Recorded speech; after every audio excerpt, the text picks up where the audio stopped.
Action. Yo, the Matty Ice song competition was, let's just say, messy. Now, I got a lot of stuff I want to get off my chest. But before I do that, let me introduce myself in case you don't know me. Eazy Money, Eazy with a Z, Mr. Get Motivated and Do Something. This here is my player partner, Michael Sauce. OG Sauce. We both have a good 20 years of doing music.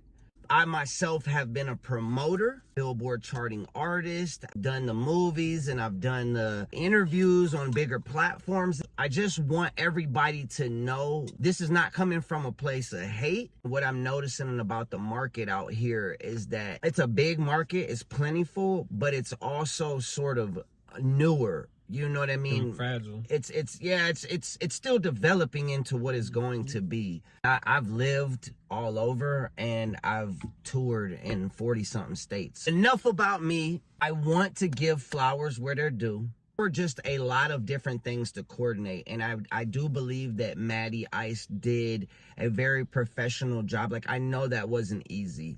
I definitely want to tip my hat off to him. The event happened at a great location. The venue was awesome. I would have liked to see more people there, but it was definitely a super dope venue. About 300, 350, 400 possibly. I got a couple of talking points I'm gonna bring up. So this is an overview of the whole night. I think it's best to just start from the jump. How do you start the night off? Well, you got to come in the door. Events should definitely be safe. You don't want people coming out to an event and getting hurt. But I noticed that the owner of the venue was there. And you're talking to somebody who has done 13 years in and out of sales. I promise you, I felt almost like a criminal when I got there getting in. I'm not saying for security not to do their job, but there could be a little bit more kindness because everybody that's coming through that door paid their way somehow, some way, and that's what's supporting the event. I mean, we seen people getting chased down and snatched up and stuff like that, and yeah, so... this little girl, she's a small frame, and she just had her little purse, you know, like bag, and homie snatched her up to go through her bag, but she worked for the camera dude, so... Yeah, so just from the jump, that kind of had an awkward vibe. It was a very aggressive vibe. You know, I gave my resume, but my man's has been doing this a while. I've been on 9 national tours, and probably 5 of them he booked me in Denver. You know what I'm saying? He's got shows all over the country as well, so neither one of us are new to this. My second observation, from 4 all the way to 1 in the morning, there was a no re-entry. That's too long of a gap. They didn't serve food at that venue, bro. My girl is pregnant. They asked a pregnant woman to be in there for, like, we didn't know it was going to be no reentry. We didn't know it was going to be, like, you know what I'm saying, no food. Going forward, I think that definitely needs to be addressed. The judges were the headliner. There was no real, like, musical headliner. So the judges were the high-powered, like, that was the draw. That's what made people want to, like, pay to even get onto the song competition. They were the headliners. Everybody who paid, they paid to be in front of those 3 people. And also the promise of having, like, the flyer says 2,500 plus in attendance. There was nowhere near 2,500 people in there. So the draw was the judges. The judges were borderline disrespectful. Now, I want to say this. I salute the judges. I respect them and their crafts and their accomplishments that they've had. You've got Emmy nominated, Grammy nominated, 2-time MVP basketball players, credits for Meek Mill and Rick Ross. Like, these guys are accomplished. Cool. So, like, your accomplishments don't mean you can shit on me. I'm not gonna say that I personally felt like I got shitted on. I'm speaking for others who aren't necessarily going to speak up for themselves. So here's what I noticed. The slots costed money, not just the contestant slots, the actual performing slots as well. When you've got people that paid $300 to perform in front of X, Y, and Z, the judges, right? For $5,000, right? For $5,000, 5,000. right? And you had the judges cutting their set short. Never mind us, we on the south side. I understand that the judges are also there for this set amount of time. They're judging an event from 5 p.m. all the way to, you know, however long it was to last. but you signed up for that. I know that you want to get through the music. Like, I don't want to sit here and listen to a sorry whack motherfucker for 2 minutes straight. You know, no offense to anybody, but I get it. However, on the business side of it, if this man paid $300 or whatever it is he paid, I know me personally, you better give me all goddamn 2 minutes of my fucking time. Well, yeah, because so I just basically choreograph their set a certain way too to try to impress the judges, or like, right, you know, set something. It may take, yeah, it may take they may have not, a build yeah, up. They may have built up to that, and some of them were getting literally cut 15 seconds, 30 seconds into their set, and that.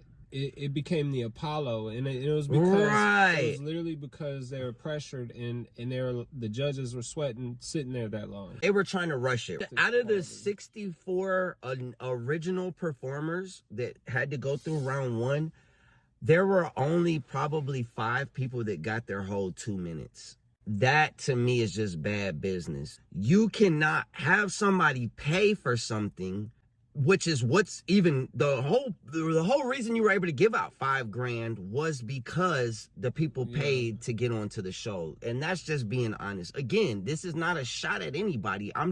This is my observation. There's a certain way you gotta conduct business. You know, it's like, you know, at that point, it fell apart. It felt like, I don't know. It felt like they were overwhelmed. We've done that. We did it in Denver. For sure. We've done it. You've done it. Yeah. So it's like, you know, I think when in Denver we have 40 artists, and now there's pressure in that, but we let every single one perform, and we had to feel it out and make it work. Well, because you're in a customer service type of a situation, exactly, right? Your job is to cater to the judges, but also they paid their way. Like, the judges didn't pay, they got paid. It's just about respecting that man's money, his time, his energy that he put in. Even if he or she, even if they suck, bro. Like, okay, you suck, man. Like, I'm cool with being real. If a motherfucker sucks, gotta start somewhere, right? But that's the thing, is that, like, don't shit on them to the point to where it's like, all right, cut. I'm not trying to hear that shit. That to me was it was a little bit unprofessional. Yeah, it's like, and I'm not words. It's very disrespectful, especially like, I seen some people's feelings get hurt. I mean, there was a whole wall literally of sections of people that lost, and they were sitting, you know, with their head down. And I put my homeboy on this shit, like, on some real shit. Like, my homeboy from Michigan, I've known this dude over 10 years, right? This is my homie. Like, I've known him. We have history together. I put him on the show. I'm the one that was like, hey, you need to do this show. Man, they cut that man off, what'd you say, like 15 seconds in? He took it like a champ, but you could tell he was so disheartened. Like, damn, bro, you know what I'm saying? Get a man his 2 minutes. You owe him that. Personally, in my opinion, I feel like you owe that man, no matter what, you owe him 2 minutes. If you're not going to pass him to the next round, cool. But you owe that man 2 minutes, period. He paid $300 for it. You can pay for consultations cheaper than that. Go get people and pay for their time and get more out of it than what these people were getting, right? And then you still cut them short. The performers. So once round one was done, you had the performers. Performance slots costed money too. And you had about 20 of those. I know for a fact, I watched it go down. The performers, like the first 2, I want to say, got cut short. Because the judges didn't know that, like, the judges didn't even know that those were the actual performers. They thought that this was still the competition.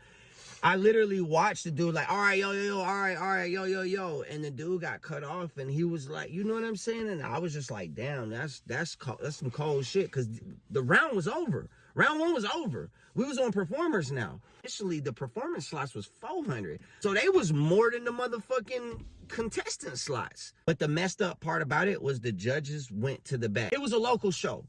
So anybody who knows, anybody who's been in this shit a while, and they know the real deal, and they being honest about this shit, when you do local shows and everything is local, nobody is cheering for other people. Like, when I come up, the people that came with me, they cheering for me. When somebody else goes up, if they didn't bring nobody, this is how the crowd looks. It's like you can hear crickets. And it's so fucking awkward, right? So it's already awkward. So I know for a fact, these people that paid to perform, they did not come to perform necessarily for the crowd. They came to perform for the motherfucking headliners. Oatmeal. Bart Oatmeal. Well, what? And then when they went to perform, the judges just left. And